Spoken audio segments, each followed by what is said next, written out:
had apples, peaches, watermelon, strawberries, the cantaloupe, and the apples.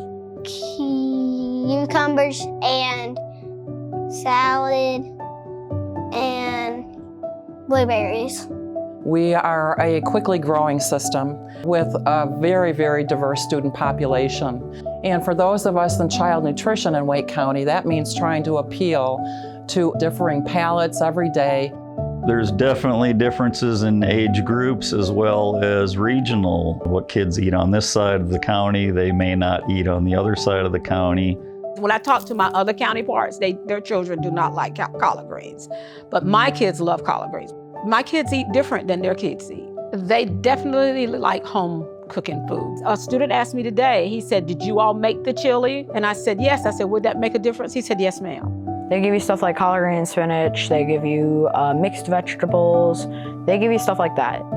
Quality of the food in the cafeteria is great. It's not processed, it's not overcooked. They have fresh foods, they have their cooked foods, and you know it's fresh. You know it's not some junk over-processed stuff from industries.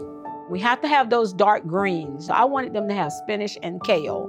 So we tried to disguise it in the salads, and they really did not enjoy it.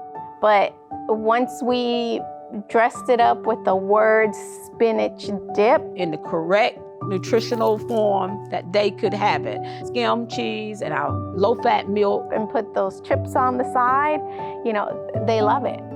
They sat there and they had it on a tray, and then they passed it out to students in the cafeteria. They asked them to try it and give an opinion on how it tasted.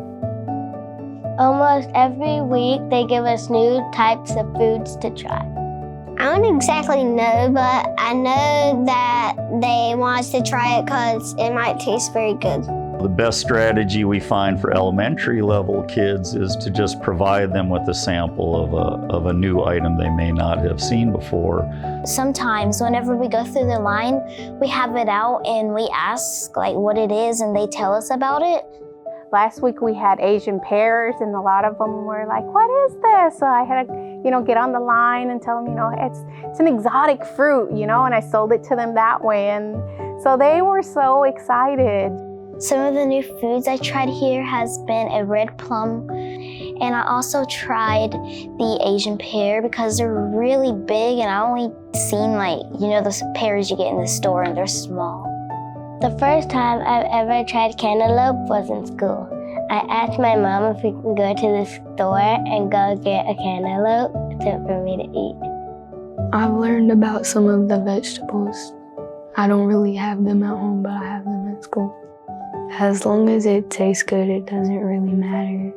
And by encouraging them to try those items, not only do they acquire an interest in them, they can also go home to their families and encourage their parents to try to acquire these items when they go grocery shopping as well.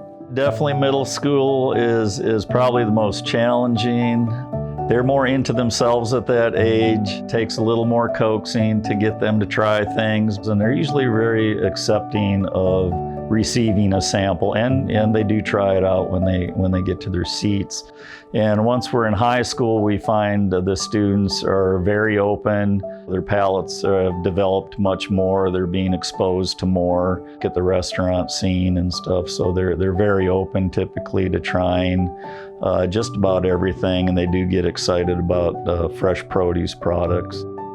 I like the strawberries because they're really good, so juicy, and I always get big pieces, so it's really juicy and I turn red. I like vegetables and fruit, and that's why I like the cafeteria food. I really like eating at the cafeteria.